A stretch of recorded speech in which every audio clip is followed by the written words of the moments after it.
বন্ধুরা, আজকে তৈরি করে দেখাবো সব থেকে সহজ পদ্ধতিতে ম্যাঙ্গো কেক রেসিপি।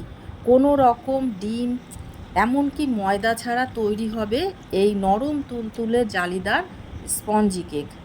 আপনারা দেখলেই বুঝতে পারছেন এটা কতটা সফট হয়েছে, কতটা নরম তুলতুলে আর জালিদার।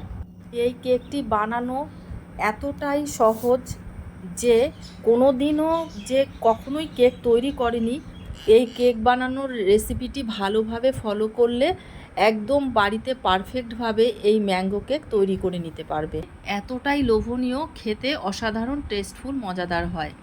বাচ্চাদের টিফিনে এবং বাচ্চাদের যদি এই কেক একবার তৈরি করে খাওয়ান, বাচ্চারা আবার রিকোয়েস্ট করবে এই ম্যাঙ্গো কেক তৈরি করে দেওয়ার জন্য। আমি কথা দিচ্ছি এই ভিডিওটি ফলো করলে যে কোনো দিনও বানায়নি সেও বাড়িতে পারফেক্টভাবে এই ম্যাঙ্গো কেক তৈরি করে নিতে পারবে। নমস্কার বন্ধুরা, আমার এই ছোট্ট ইউটিউব চ্যানেলে আপনাদের সকলকে স্বাগত জানাই। তাহলে চলুন বন্ধুরা, দেখে নেওয়া যাক কীভাবে এই ম্যাঙ্গো কেক তৈরি করতে হয়। যেহেতু এটি ম্যাঙ্গো কেক তার জন্য আম লাগবে। এখানে আমি দুটো আম নিয়েছি, কিন্তু এখানে দুটো আম লাগবে না, একটা আম আমি এখানে ব্যবহার করব। বেশি আম দেওয়া যাবে না, বেশি আম দিলে পরে কেক নরম হয়ে যায়। কতটুকুন পরিমাণে আম লাগবে সেটা আমি পরে দেখিয়ে দিচ্ছি। আর বন্ধুরা, আমি এই রকম পদ্ধতিতে আমটা কেটে নিচ্ছি একটা চাকুর সাহায্যে। আপনারাও এইভাবে কেটে নেবেন। একটা আম আমি এখান থেকে সরিয়ে নিচ্ছি আর এইভাবে চাকুর সাহায্যে এরকমভাবে আমি কেটে নিচ্ছি। আপনারা দেখলেই বুঝতে পাচ্ছেন এইভাবে কাটলে পরে সুবিধা হয় আর ঝটপট কাটাও হয়ে যায়, আর যতটুকুন আম লাগবে সেই পরিমাণে আম নিয়ে নেওয়া যাবে। আর এইভাবে করে কাটলে পরে এরকম টুকরো টুকরো পিস পিস হয়ে বেরিয়ে আসবে। আর এইভাবে আমগুলো আমি সম্পূর্ণ কেটে নেব।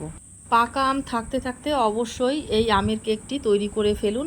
আর বাড়িতে তৈরি করে আমাকে কমেন্ট করতে ভুলবেন না। কমেন্ট করলে বুঝবো যে এই আমের কেক কেমন হয়েছে। আচ্ছা বন্ধুরা, এবার আমার সম্পূর্ণ আমগুলো কাটা হয়ে গেছে। এবার একটি মিক্সচারের জার নিয়েছি। এই জারের মধ্যে নিয়ে নেব একটি কাপের মাপ করে 1 কাপ সুজি।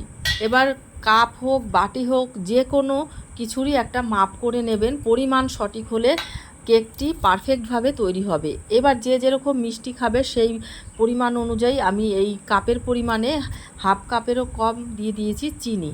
দিয়ে দিলাম 1 কাপ পরিমাণ আম। এখানে 1 কাপ পুরোপুরি নেই, হালকা করে ভরেছি, 1 কাপের কম আছে আম। আর দিয়ে দিলাম হাফ কাপেরও কম দুধ।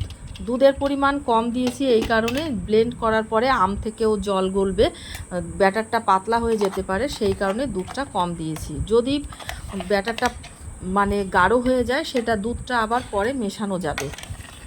এইবার বন্ধুরা, সমস্ত উপকরণগুলো ব্লেন্ড করে নেওয়ার পরে একটা মিক্সিং বোলের মধ্যে ব্যাটারটা ঢেলে নিয়েছি।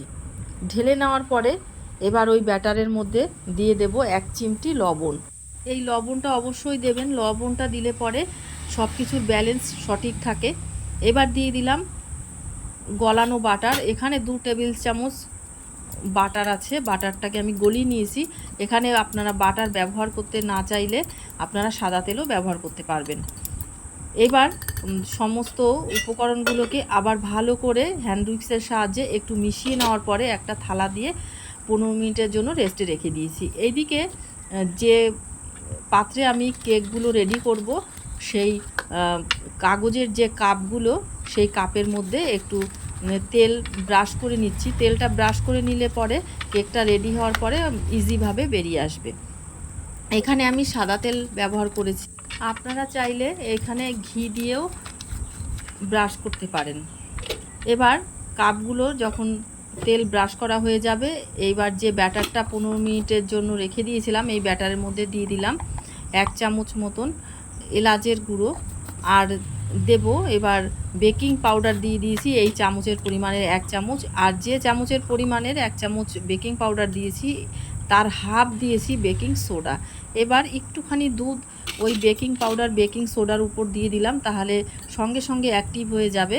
এবার সমস্ত উপকরণগুলোকে আবার ভালো করে হ্যান্ড উইক্সের সাহায্যে এভাবে মিশিয়ে নেব। আচ্ছা, এবারে সমস্ত উপকরণগুলোকে ভালোভাবে মিশিয়ে নিয়েছি। এবার একটি চামচের সাহায্যে দেখিয়ে দিচ্ছি বন্ধুরা, ব্যাটারটা এরকম ঘনত্বের হবে। আর আরেকটু চামচ দিয়ে নাড়িয়ে নেওয়ার পরে এবার যে কাপগুলো রেডি করে রেখেছিলাম সেই কাপের মধ্যে 1 চামচ করে ব্যাটার এর মধ্যে দিয়ে দেব। 1 চামচ পরিমাণে দিলেই একদম পারফেক্টভাবে আমার হয়ে যাচ্ছে, আর বেশি দেওয়া যাবে না, খানিকটা অংশ এরকম ফাঁকা রাখতে হবে। কেকটা রেডি হয়ে গেলে আর কেকটা আরও ফুলে যাবে, একদম কেকটা কাপ ভর্তি হয়ে যাবে। আর বন্ধুরা, যদি আমার এই ভিডিওটি ফেসবুক থেকে দেখে থাকেন তাহলে আমার পেজটিকে ফলো করে দিয়ে আমার পাশে থাকবেন, আর যদি ইউটিউব থেকে দেখে থাকেন আমার এই ছোট্ট ইউটিউব চ্যানেলটিকে সাবস্ক্রাইব করে আমার পাশে থাকবেন, এবং যদি ভিডিওটি ভালো লেগে থাকে অবশ্যই একটি লাইক করে দেবেন, আর আপনাদের বন্ধুবান্ধবের কাছে শেয়ার করবেন যাতে তারা এই ভিডিওটি দেখে উপকৃত হয়, বাড়িতে এইভাবে ম্যাঙ্গো কেক তৈরি করতে পারে। কড়ার উপরে এই থালাটা, কেকের যে থালাটা দেওয়ার পরে একটা ঢাকনা চাপা দিয়ে রেখেছিলাম, কিন্তু এই ঢাকনাটা ঠিকঠাক সেট হচ্ছিল না, তার জন্য আমি ঢাকনাটা চেঞ্জ করে নিয়েছি। দেখুন বন্ধুরা, কেকগুলো আমার ফুলে ডবল হয়ে গেছে, একদম কাপ ভর্তি হয়ে গেছে। আর এবারে একটু চেক করে নেব ভেতরে কাঁচা আছে কিনা। একটি কাঠির সাহায্যে দেখুন, একটুও কাঁচা নেই, কাঠির সঙ্গে কোনো কাঁচা অংশ বেরিয়ে আসেনি, একদম কেকগুলো পারফেক্টভাবে রেডি হয়ে গেছে। কেকগুলো নামিয়ে নিয়েছি, কিন্তু কেকগুলো ভীষণ গরম, গরম অবস্থাতেই কেকগুলো পিস করে কেটে নিয়েছি, কিন্তু ভালো ফিনিশিং হয়নি গরমের কারণে। ভাবলাম আজই রাতেই ভিডিও আপলোড করে সকালেই পোস্ট করতে পারবো, কিন্তু সেটা আর হলো না, কারণ ভাবলাম ঠান্ডা অবস্থাতে আপনাদের কাছে শেয়ার করি যে কেকটা কতটা পারফেক্টভাবে হয়েছে। ঠান্ডা না হলে সেটা বোঝা যাবে না। সকাল হয়েছে, একদম কেক ঠান্ডা হয়ে গেছে, ঠান্ডা হওয়ার পরে ভিডিওটি করছি। বন্ধুরা দেখুন কতটা সফট হয়েছে আর জালিদার স্পঞ্জি, আর পারফেক্টভাবে ম্যাঙ্গো কেক রেডি হয়ে গেছে। আর বন্ধুরা, আমার ভিডিওটি শেয়ার করতে দেরি হলো ঠিকই, কিন্তু আপনাদের কাছে যদি সঠিকভাবে তুলে না ধরি আপনারাও বুঝতে পারবেন না যে রেসিপিটা কতটা সুন্দর হয় আর পারফেক্টভাবে রেডি হয়। তাহলে বন্ধুরা, এ পর্যন্তই। নেক্সট ভিডিওতে আবার দেখা হবে। আপনারা খুব ভালো থাকুন, সুস্থ থাকুন।